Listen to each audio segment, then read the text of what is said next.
Alors nous sommes dimanche, on est le 27 Sivan et nous sommes arrivés d'Af Yud Dalet de Arachin Yud Dalet. On était à la 12e ligne, nouvelle Mishnah, Matnitin. Bisde Ahouza le Hakilu Lahmir. On a vu donc dans la Mishnah, c'est marqué dans Sde Ahouza, quand quelqu'un il offre au Beth Amikdash un champ, un terrain Ahouza, c'est-à-dire qu'il a hérité dans la terre d'Israël de ses parents. Le Hakilu Lahmir. C'est-à-dire, étant donné que la Torah dit que quand on veut racheter ça, il y a un prix fixe, bet zerahom se'orim, il faut payer 50 donc, pièces pour le yovel. Alors, les akelon ahmir, des fois le champ il vaut plus cher, mais on doit payer 50 d'économie. Et des fois le champ il vaut moins cher et on doit quand même payer 50, c'est mahmir. Qu'est-ce que c'est ce que dit la Mishnah. Et hada magdish becholat amahouz. Donc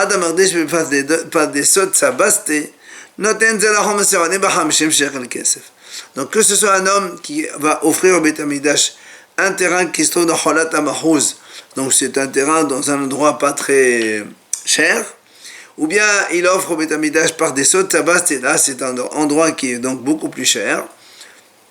Dans tous les cas, quand il va racheter, il va payer donc il donne la valeur de référence que la Torah a dit pour une certaine dimension, superficie. Maintenant, la Mishnah a dit si maintenant il s'agit d'un champ qui a été acheté, non pas obtenu en héritage, mais acheté, si quelqu'un il offre un terrain acheté, quand il va le racheter, cette fois-ci, noten et chevio. On ne parle plus des références de la Torah, donc on parle de la valeur marchande réelle du terrain. Rabbi Eliezer lui dit non. Que ce soit Sidi Mirna ou Sidi Ahouza, que ce soit un terrain acheté ou obtenu en héritage, dans les deux cas, quand on va le racheter, on paiera comme la référence de la Torah 50 pièces d'or, donc. Mais ma ben sadeh hazaz demande c'est quoi alors la différence entre les deux? Il dit quand il s'agit d'un terrain qui a été donc obtenu en héritage, quand on va le racheter, le propriétaire lui-même il va payer 25% de plus. C'est ce qu'on a toujours expliqué, homesh, 1/5 du total, pas 1/5 du prix initial, donc ce qui fait que c'est un quart. Mais si c'est un champ acheté, donc on ne paye pas 25% de plus. Il vient Ravuna et il nous enseigne la chose suivante. Si un homme, il a donc son consacré au Beth Amikdash, un terrain avec beaucoup d'arbres plantés déjà. Quand il va racheter ce terrain, Podé Elanot Bishovian, il dit Ravuna, il va d'abord racheter les arbres et ensuite il rachète le terrain nu en valeur de la Torah qui a dit donc l'Agma a dit à partir de là Alma on déduit Kasava Ravuna, quand Ravuna il a dit il faut racheter les arbres et ensuite il faut racheter le terrain. Adam Magdish Be'anefa Magdish. Quand un homme il offre le Beth Amikdash, il offre avec un bon œil le maximum. Donc c'est pour ça qu'après il doit racheter les deux séparément pour que ça fasse plus d'argent au Beth Amikdash. Sur ce, était Rav Nachman et Ravuna. Rav Nachman il a objecté contre Ravuna. Il lui a dit pourtant, on a vu dans notre Mishnah, Ehad Magdish Be'cholat Amahouz, Ehad Magdish Be'fat Desot Savaste. Il y a marqué là-bas dans la Mishnah, soit on offre au Beth Amikdash un terrain qui se trouve de Cholat Amahouz, ou bien Pardesot, c'est quand on parle de Pardes, Rashi dit Pardes, c'est-à-dire ce sont des vignes déjà plantées. Donc on voit bien que même avec des vignes plantées, après on a dit quand on rachète que la valeur de terrain, on ne rachète pas les arbres. Comment toi tu dis les arbres et le terrain, donc différemment. Amalé lui répond Ravuna, quand on a dit pas des sauts, c'est pas qu'il y a déjà des vignes qui sont plantées. C'est un terrain qui est apte à être planté donc avec des vignes. Donc c'est toujours un terrain nu. Et TV, il lui objecte de nouveau. On a vu dans une braïta, c'est marqué Bet Zera, la Torah dit Bet Zera Chom Serodim. Alors il lui dit, la Braïta dit comme ça, elle est la Bet Zera, seulement un terrain sur lequel on peut semer. Si maintenant c'est des Gfanim et c'est des Kanim et c'est des Lanot Menaïn, s'il s'agit d'un champ de vigne ou de roseaux ou d'autres arbres, donc des vergers, Menaïn, on sait qu'il faut payer aussi Bet Zera, donc la valeur de référence de la Torah. Donc tu vois bien que la Braïta dit, même s'il y a des arbres, on rachète de la même façon 50 pièces pour Zerahom et Serodim, et c'est tout. On ne fait pas les arbres et le terrain en même temps, comme tu as dit toi, Rabbi Ravuna. Amalé, il lui dit Ravuna, non, Achanami, Podé, Vehozel, Fodé. Il dit non, là aussi, quand la Braïta a dit, il rachète le terrain, c'est-à-dire d'abord il rachète des arbres à part, et après il rachète le terrain à part, comme j'ai dit moi. Et TV, donc là, il objecte de nouveau. Il dit, on a vu dans une braïta,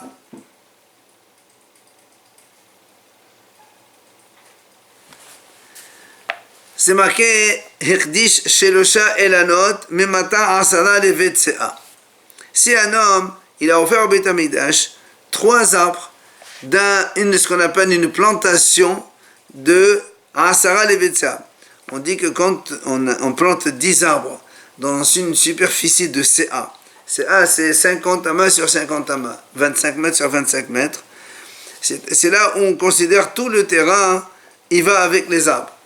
Alors si quelqu'un il a offert 3 arbres, donc de ce terrain-là, il a offert 3 arbres. Alors la Braïta a dit là-bas, quand il a dit j'offre 3 arbres au Beit HaMikdash, il y a les arbres et le terrain avec qui va.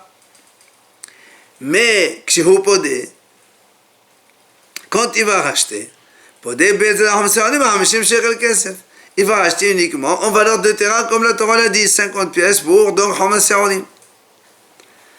Par contre, si maintenant il y a moins de 10 arbres dans cette superficie, ou il y a plus d'arbres dans cette même superficie, c'est le même nombre d'arbres qu'on a dit, donc c'est-à-dire 10 arbres dans un Betsea, mais Herdishan Beze Ahalze, c'est-à-dire quand il les a offerts au Beit HaMikdash, il n'a pas offert tous les 3 arbres en même temps, il a offert un premier arbre, après un deuxième, après un troisième. Hadeze, dans ces cas-là, la Braïta a dit, Lo Herdish Lo Etakaka Velo Etaelanot Shubinehen. Dans ces cas-là, quand il offre les arbres, il n'y a que les arbres seulement, pas les terrains et les autres arbres qui sont avec. Belorot, et pas seulement ça, dit la Braïta, il a fait l'ordre chez la nota, même si un homme, il a donc d'abord offert au Beit HaMikdash les arbres qu'il a. Et après, il a offert le terrain. Dans ces cas-là, quand il va racheter,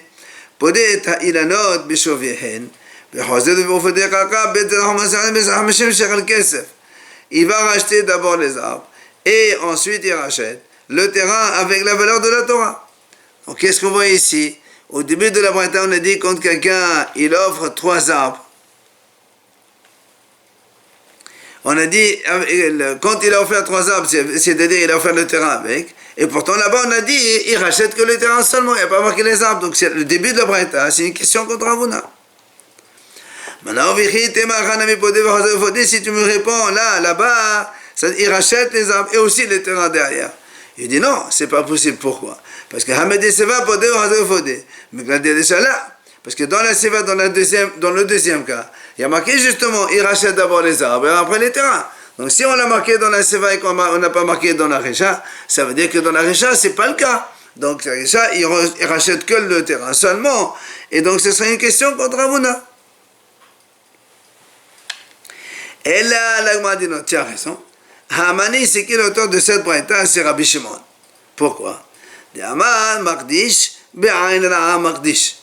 Rabbi Shimon lui dit quand un homme il offre au Beit HaMikdash quelque chose, c'est-à-dire il ne donne pas dans l'intention de tout, comme on a dit tout à l'heure, c'est pour plus donner le maximum au Beit HaMikdash. Non, il donne le minimum. Il nous amène la braïta. Détania. Hamakdish et Hasadeh, Hekdish et Kula. Si quelqu'un il a consacré un champ, il a offert un champ au Beth Amikdash, eh bien, Hirdish et Kula, tout ce qu'il y a dans le terrain, c'est sacrifié. C'est-à-dire offert au Beth Amikdash.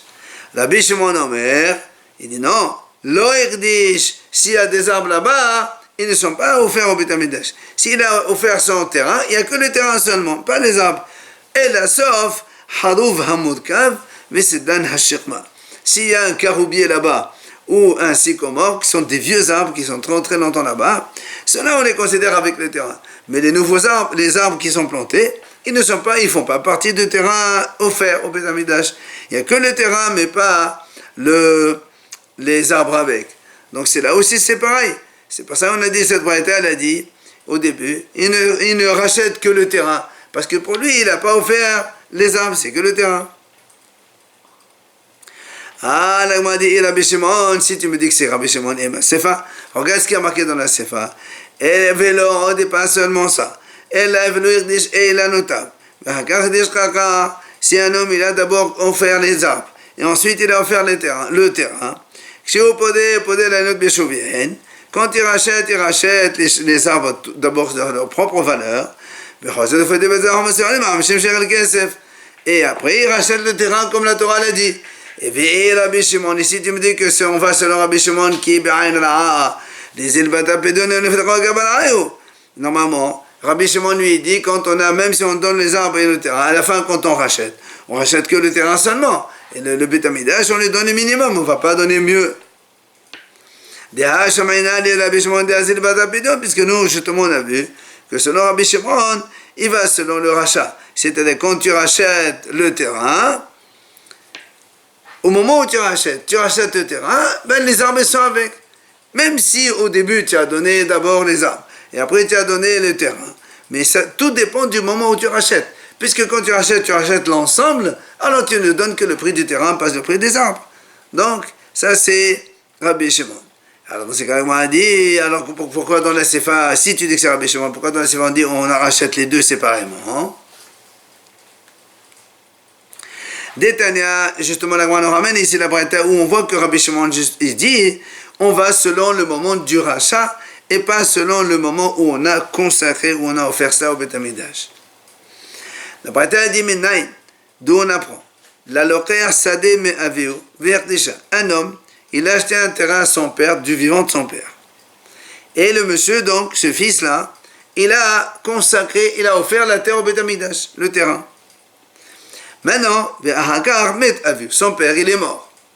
Quand son père il est mort, ce terrain qui a été initialement acheté devient héritage. On a vu hier, rappelez-vous, on a dit différence entre Sédé Mirna et Sédé Ahouza. Oui, le Sédé Mirna, il faut le racheter à sa propre valeur, et Sédé Ahouza, il faut le racheter selon les références de la Torah. Alors il dit, Menaïen, dont on apprend que maintenant, quand il va le racheter, et ça va être resté en tant que terrain d'héritage. Tamodoma, c'est marqué dans la Torah. La Torah dit, mais ici il s'agit d'un terrain acheté, mais qui n'est pas hérité. C'est pourquoi la Torah le répète comme ça. C'est pour te dire, c'est-à-dire pour te dire que quand on achète un terrain, quand est-ce qu'on considère un terrain acheté? Quand il n'y aura jamais de possibilité que ce terrain sera hérité. Donc tu l'achètes chez un étranger. Mais celui-là, comme il a acheté chez son père, et que de toute façon, même s'il n'a pas acheté, il aurait hérité. Alors ça s'appelle un terrain hérité. Ça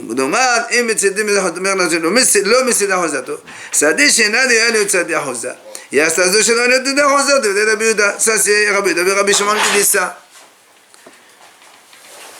Vient Rabbi Meir et dit non, c'est pas comme ça qu'on explique le pasuk. Rabbi Meir omer, menaï l'aloker sédé me'avi, ou met avi, ve'hakar yerdisha. Rabbi Meir dit non, là-bas le pasuk il parle d'un cas où un homme il a acheté un terrain chez son père. Mais avant de l'avoir sacrifié, met avi, son père il est mort. Donc le terrain, alors qu'il l'a acheté initialement, devient un héritage, puisque son père il est mort. Et maintenant, il a offert au Beth Amikdash. Maintenant, on apprend que ça devient comme un terrain d'héritage. Là encore, la Torah dit, Donc ce terrain, il s'appelle terrain d'héritage, il ne s'appelle pas terrain acheté, même si au début il a acheté. Alors que selon Rabbi Yehuda et Rabbi Shimon, même comme on a vu le premier cas, même quand il a sanctifié d'abord le terrain, il a offert et après le père il est mort, on appelle quand même Seder Ahouza, viens. D'accord? Alors que quand il a offert, c'était Mikna, c'était acheté. Vu que maintenant il devient Ahouza, parce que son père il est mort, on le considère comme Ahouza. Maïtama, quelle est la raison? Pourquoi Rabbi Shimon il a dit ça peut Seder Ahouza? Si c'est à cause du pasouk, Rabbi Meir il a expliqué autrement le pasouk.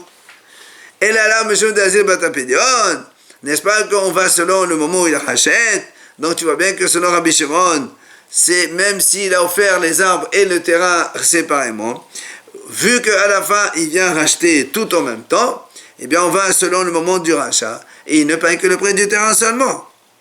Alors pourquoi dans la Sefa on a dit il paye séparément? Si c'est l'auteur Rabbi Shimon comme tu as répondu, Amar Rav Nachman bar Yitzhak.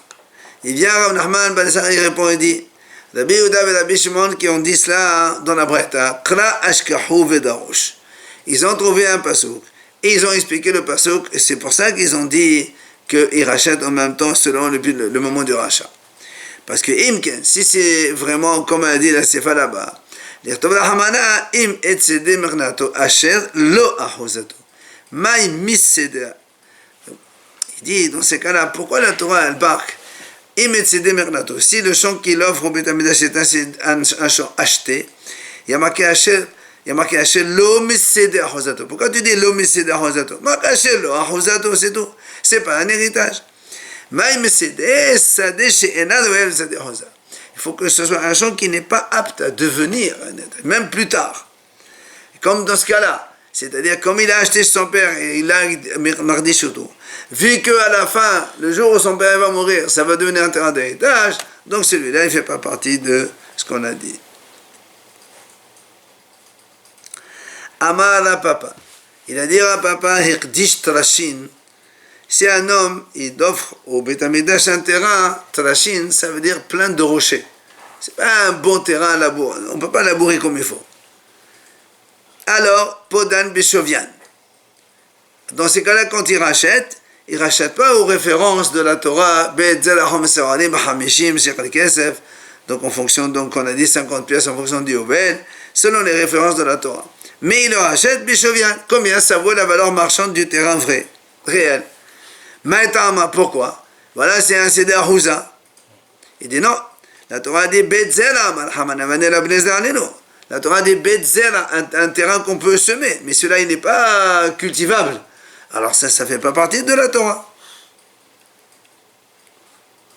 D'un autre côté, Loganan, parce que nous on sait, quand le propriétaire qui a été sanctifié son terrain, il a la possibilité de le racheter chez le percepteur de Beth Amikdash. Si maintenant il ne le rachète pas, si c'est un terrain de Ahouza, s'il ne le rachète pas, Logalan, Yotzen ba Yovel, il va au Yovel, il sort, et le percepteur de Beth Amikdash, il le donne, il le distribue au Kohanim. Donc ça veut dire quoi? Maintenant tu le considères comme c'est d'Ahouza. Alors que pour le racheter, tu as dit c'est des merna parce que c'est pas cultivable. Il dit pourquoi maintenant? Il dit parce que la Torah a dit Sadeh Amalahamana Kodehu. Dans le rachat, la Torah n'a pas précisé Betzela, un terrain cultivable. Elle était un terrain, point, champ, quel qu'il soit. Alors il faut le donner au Kohanim comme un Seder Ahouza. Machat Rashin. Si maintenant quelqu'un il a vendu un terrain comme ça rocailleux, qui n'est pas cultivable, Nir'alin Pachot Meshete Shanim. Alors que normalement quand on vend un terrain à quelqu'un, on n'a pas le droit de le racheter, il faut le laisser minimum 2 ans si je me suis qui travaille avec, après tu le rachètes si tu veux. Mais là, il a dit on peut le racheter avant. Maïtama, quelle est la raison? Là aussi, parce que dans la Torah, c'est marqué à ce sujet, la Torah dit il faut le laisser chez l'acheteur le temps de faire 2 tevot, 2 récoltes, donc 2 années. Et ceux-là, comme ils ne sont pas cultivables, alors ils ne rentrent pas dans ce cadre-là. C'est pour ça que tu peux les racheter avant. Maintenant, Loganan. s'il n'a pas racheté, eh ben, elle revient au propriétaire comme si c'était un cédé à Hosa normal. Pourquoi? Parce que la Torah a dit Veshav la Hosato, ça revient à lui. Elle n'a pas précisé est-ce que cultivable ou pas cultivable. Donc là aussi ça revient. Et la Breta continue. C'est Rapapa qui dit ça, oui. Si tombe dans une année de Shemitah, comment elle fait? Ah ben, il y a une là-bas, on arrivera pour la Shemitah. La Rapapa continue. Hirdish, il a note, si un homme il a offert au Beth Amidash des arbres, donc sans le terrain, que les arbres, il a offert les arbres au Beth Amidash. Podé Beshovien, c'est-à-dire quand il va les racheter après, il rachète au prix réel des arbres, parce qu'il n'a pas offert le terrain, c'est normal. La Torah dit, le terrain, tu le rachètes selon les références de la Torah. Mais là, le monsieur, il n'a pas donné le terrain, il a offert que les arbres seulement. Si maintenant il n'a pas racheté ces arbres, tu ne vas pas les donner au Kohanim à Yovel. Pourquoi? Parce que dans le Yovel, quand on les donne, il est marqué dans la Torah, un sadé, Amar Hamana. Et là, c'est pas un sadé qu'il a offert que des arbres. Donc, vélo, il a l'autre. Il doit les racheter alors. Hein? Il rachète les arbres. Toujours. Oui. Machad et la note. Si maintenant il a vendu des arbres à quelqu'un, là aussi, il ne peut pas les racheter moins de 2 ans. Pourquoi? Parce que là aussi, la Torah a dit 2 années de récolte. Et comme il y a des arbres, ça fait de la récolte. Donc c'est producteur. Alors tu les laisses chez lui pendant 2 ans. Si maintenant il ne les a pas rachetés chez ce vendeur, ça ne revient pas au Yovel, à leur propriétaire. Pourquoi? Parce que parce que la Torah a dit le terrain, il revient. Or ça, c'est pas un terrain, c'est des arbres. Donc les arbres ne reviennent pas au propriétaire. Viens l'Agmara, revient sur ce qu'on a dit. Amar mort, elle lui dit l'Agmara. Hirdish ilanot podé beshovian. Donc on a dit, si un homme il a consacré des arbres au Beth Amidash, quand il veut les racheter, podé beshovian, il rachète au prix réel des arbres et non pas selon leur Beth Zalahom Seradim. Alors l'Agmara dit pourquoi? Pourquoi tu dis pas que quand on a été marqué ces arbres, il a offert aussi le terrain qui va avec l'arbre, parce que l'arbre, il faut bien qu'il pousse dans la terre. Et donc après, quand il rachète la terre, et donc on fait comme les références de la Torah. Pourquoi tu dis non? Ici, tu me dis non. Lui, il n'a offert que les arbres, il n'a pas offert le terrain, la terre. On m'a dit, et pourtant, ils ont dit, celui qui vend un palmier à son prochain. Il dit, celui qui a acheté le palmier, il a acheté avec toute la terre jusqu'aux profondeurs de l'abîme. Donc là aussi c'est pareil, si on offre au Beth Amidash un arbre, donc on a offert aussi le terrain avec. Puis Alagma lui répond, dit non. Là-bas, c'est marqué là-bas, pourquoi on a dit il donne tout? Beva Mehamad Ta'ana. Parce que le monsieur qui dit, il vient Mehamad Ta'ana, c'est-à-dire l'acheteur, il argumente, il dit, monsieur, moi quand tu m'as vendu avec le terrain, je l'ai utilisé pendant donc 3 ans, et comme donc après 3 ans il y a une hazaka, c'est pour ça parce que j'ai utilisé pendant 3 ans que j'ai la terre avec. Mais Stam, celui qui vend des arbres, il ne les vend pas avec le terrain. Après on a dit Sede Merna Noten Shovio. On a dit dans la Mishnah, si quelqu'un il offre au Beth Amidash un terrain qu'il a acheté chez quelqu'un, là, il va le racheter selon sa vraie valeur. Alors que Rabbi Eliezer, il a dit non, là, même le terrain Mirna, il faut aussi le racheter avec Bezerah Hamad Seranim, Hameshim Sheikh al-Kesef, Mahlok Tanakama et Rabbi Eliezer. Tano Rabbanan. Hachamim vient nous expliquer, c'est marqué dans le pasuk, Bemirsat. Le pasuk il dit, Vaya, aussi qui est ce pasouk. V'yachishav lo ha-Kohen et mersat ha'ankecha. Voilà. Le Kohen, il va compter mersat ha'ankecha. C'est-à-dire quand il va le racheter. Il dit, ma l'elmod. Qu'est-ce qu'il va nous enseigner ce pasouk? Il dit, les filles, la Torah a dit à propos d'un terrain, donc c'est d'Ahuza, quand on veut le racheter. La Torah a dit, justement, donc il faut 50 pièces. Est-ce que ça dit maintenant aussi, on va le racheter de cette façon? Tamoudomar, mirsat. La Torah a dit mirsat. C'est quoi mirsat? C'est-à-dire donc la valeur. Mirsat, c'est la valeur réelle. Il y a marqué mirsat ha'ankecha. Donc la valeur réelle. Donc c'est pour ça que dans Tanakama il a dit le CD Ahuza c'est 50 pièces d'argent et le CD Mirna c'est valeur réelle, il est marqué dans la Torah. Alors Rabbi Eliezer lui comment il explique sa raison? Il te dit Ne'ema kan v'hishav ne'ema le'anan v'hishav ma le'anan davar chasuf kan davar chasuf. Il te dit Rabbi Eliezer, c'est vrai, mais il y a aussi Gzira Shava. Ici dans le CD Mirna c'est marqué v'hishav lo ha-Kohen. Le Kohen il va compter. Et dans le CD Ahuza il y a marqué aussi v'hishav lo ha-Kohen. Comme Hisham. Là-bas dans le Sadi Ahuza, c'est donc un préfixe. Là aussi dans le terrain, Mirna aussi un préfixe selon Rabbi Eliezer. Alors la Gemara a posé une question, et bien, allez où? Hachamim se sont posé la question, la banane, et le houk zira shava ou mafkin lihe la chomesh, ou dit manet ou zashav lihe la chomesh.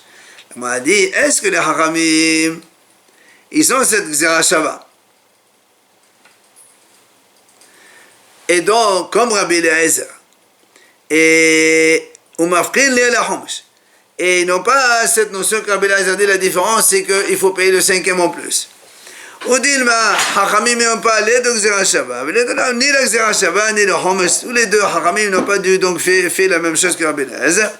Selon eux, celui qui rachète Seder Ahuza, eh bien, il ne rajoute pas un 5e. Amar Rava Mistabra, Rava il répond. C'est sûr, il paraît logique que les Hachamim n'ont pas le Gzera Shava.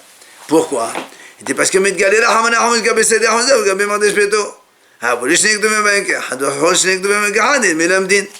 dit parce que tout simplement, pourquoi Hachamim n'ont pas le Gzera Shava?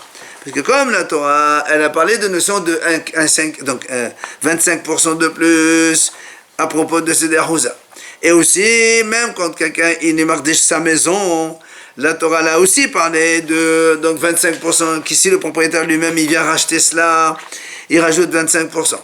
Alors comme la Torah l'a précisé ça sur deux domaines différents, nous on a un principe quand il y a deux versets différents qui parlent de la même chose, ça veut dire que tu ne peux pas généraliser à toutes les autres choses. Donc c'est pour ça que Haramim donc, ne généralise pas ici. Alors la Gemara dit et alors il y a Hacham qui dit on peut généraliser comment on fait. Il te dit non, même celui qui a dit Milamdin, on généralise, ici il ne généralise pas. Pourquoi? Il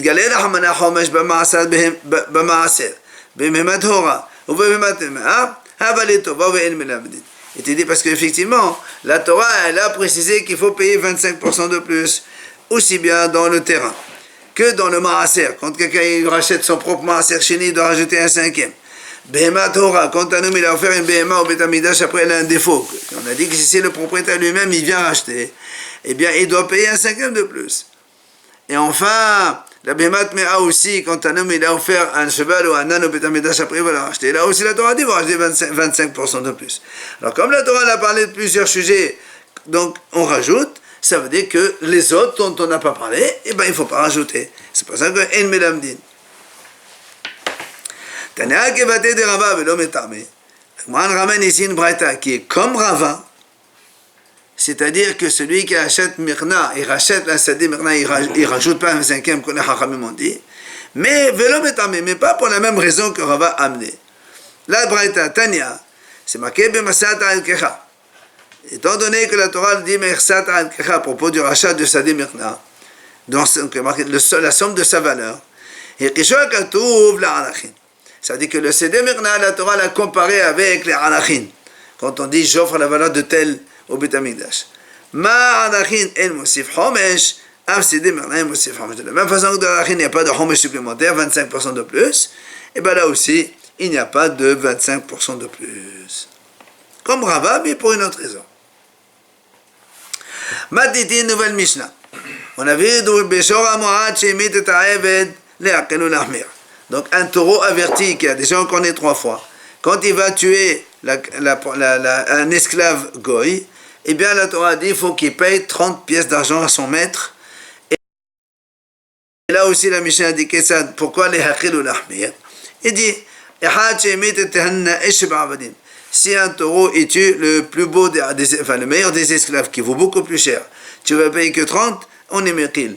Par contre, si maintenant un taureau il tue le plus vilain donc des esclaves qui ne coûte pas grand chose, malgré tout, il faut quand même payer 30, donc on est mahmir alors qu'il ne les faut pas du tout. Si maintenant, Hemid ben Horin, si un taureau averti il tue un homme libre, noten shovio, il doit payer sa propre valeur, donc la valeur du mort. Hibel basé ou basé, si maintenant un taureau il a endommagé aussi bien basé ou basé, aussi bien un esclave qu'un homme libre, dans tous les cas, le propriétaire noten nezer shalem, il va payer les dommages entiers. Ça, c'est donc notre Mishnah. La Gemara, elle dit... Il ne meurt pas là, donc, là, c'est ça? Hein? On parle de Nezek Shalem. Ah non, on ne tue pas le taureau, pourquoi? Il paye non, non, mais il a fait que des dommages. Ah oui, dommage. Gemara, Bemuad in betam la, puisque nous, on a parlé au début de la Mishnah, Beshol Muad. Donc là, au début, la Gemara, elle pense qu'on parle de Muad dans toute la Mishnah. C'est-à-dire, même dans la Sefa, on a dit que si un taureau, il endommage un homme libre ou un esclave, c'est un taureau averti. C'est pour ça que m'a dit comment Bemoad in betam la. Moad seulement il paye, mais un taureau tam il paye pas comme ça. Lima matetin de la Rabbi Akiva. Est-ce que la Mishnah n'est pas comme Rabbi Akiva? Pourquoi? Dites-nous, la Mishnah dit comme ça. Rabbi Akiva omer Avtam shehaval ba'adam mishalem b'motan nezer shalem. Rabbi Akiva lui dit si un taureau il blesse un homme, même s'il est tam, alors que normalement un tam, un taureau simple, si donc il n'a pas encore encorné, c'est la première, deuxième ou troisième fois qu'il encorne, eh bien il paye que la moitié des dommages. Mais Rabbi Akiva dit si un taureau comme cela il blesse un homme, il paye entièrement le prix. Parce que blesser un homme c'est beaucoup plus grave, selon Rabbi Akiva. Or ici nous on parle que de Mourad, on ne parle pas de tam, donc ça veut dire que c'est pas comme Rabbi Akiva. Alors le mal répondant, je peux te dire que Rabbi Akiva aussi il est auteur de notre Mishnah. Oadin, en vérité, la Mishnah parle aussi de tam. Mais,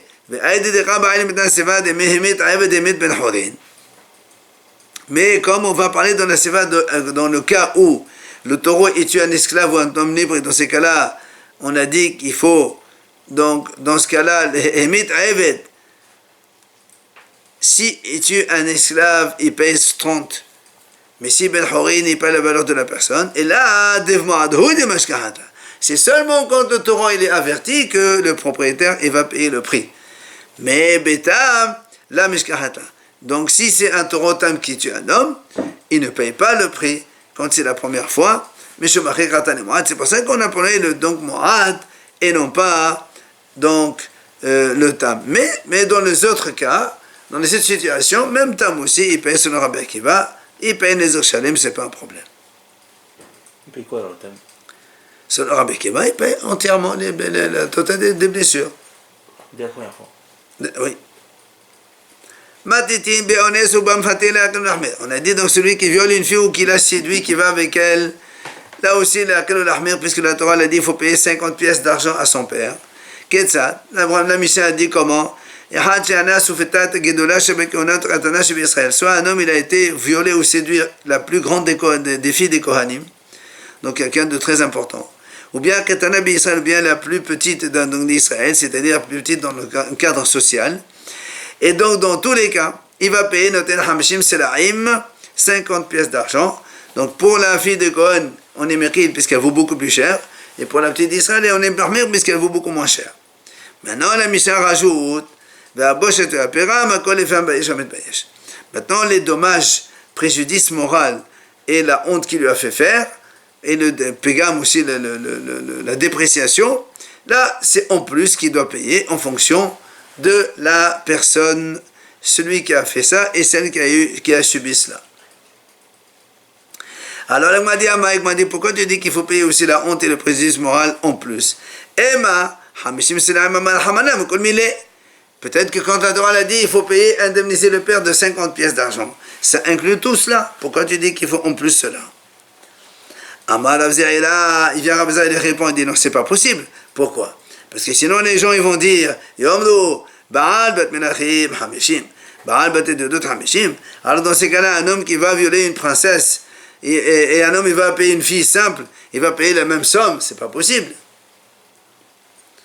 Alors Amalé Abaye dit dans ces cas-là, et Achi, moi aussi je peux te objecter à propos de l'esclave. On a dit on paye 30 pièces. Gabé Avedami Yomru, Avedno Magadit Shoshim. Imagine que cet esclave-là, il était diamantaire. Alors, le taureau, il tue un esclave diamantaire, il paye 30 pièces d'argent. Il tue un esclave couturier, il paye 30 pièces d'argent, la même chose, c'est pas possible.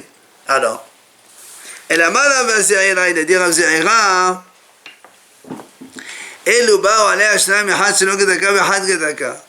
il dit, imaginons que cette fille-là, elle a été donc violée par deux personnes.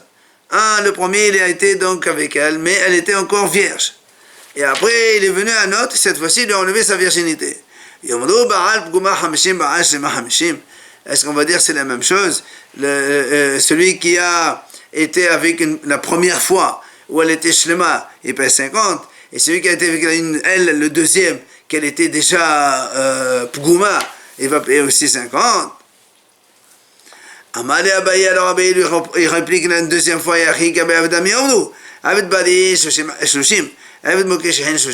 pour l'esclave aussi, je peux te dire la même chose.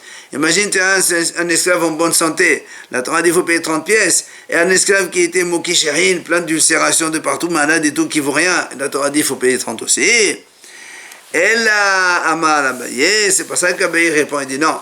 Tu sais pourquoi on a dit que la honte c'est en plus? Parce que le pasuk il dit, il paiera 50 pièces, tahat asher inna. Et c'est uniquement le prix du viol qu'il a fait, donc il a fait souffrir pendant cet acte. Mikela, c'est pourquoi la Torah le précise. Elle aurait dû dire 50 et c'est terminé. Donc tu vois bien que si la Torah l'a précisé ça, ça indemnise la souffrance. Mikela, donc il y a autre chose donc, qui vont rentrer en compte pour l'indemnisation que le monsieur il va payer en plus. Rava il répond. La Torah elle a dit l'homme qui a donc été avec elle, il a eu la relation avec elle, il paiera 50. Donc tu vois bien que si la Torah l'a précisé, l'homme qui a eu la relation il paie 50, c'est le prix de la relation qui va payer 50. Mais qu'il a des cas donc il y a autre chose que la relation. C'est donc ce préjudice moral et donc la honte qu'il lui fait, et Ubgam il est donc la dépréciation qu'il a faite en allant avec elle, donc en lui enlevant sa virginité. Ça c'est des choses qui sont en plus, qu'il va payer en plus.